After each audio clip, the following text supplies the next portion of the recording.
Alrighty, time for another edition of Science Sunday here in our capital city at the Connecticut Science Center, joined by Thomas. Good morning. Good morning. How's it going? Doing well. We've got rocks. What are we doing today? We're looking at some rocks, and actually one of these rocks is a meteorite that came from outer space. Okay. And we're going to see if we can figure it out. All right.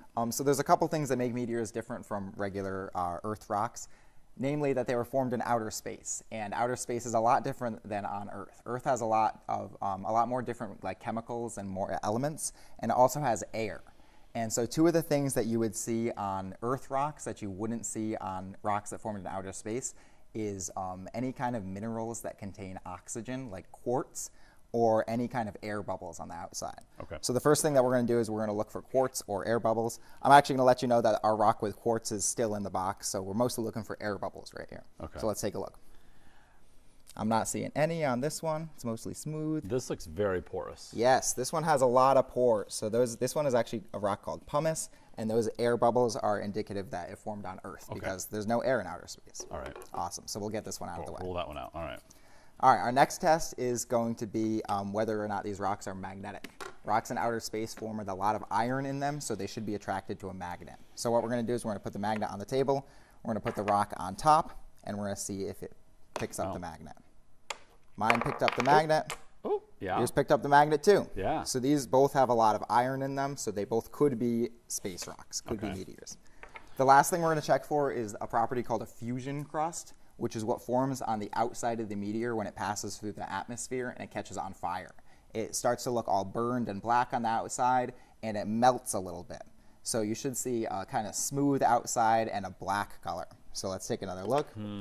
This one definitely looks gold on the outside and not so smooth. It's got some sharp edges.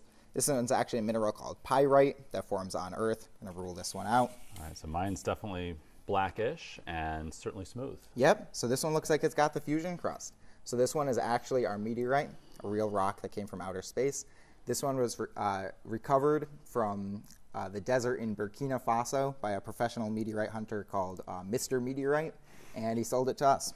And this is our very own meteorite. All right. So how is this the only one the Science Center has? I'm pretty sure it's the only one in the Science Center. Yeah, they're not super rare or like super expensive or anything.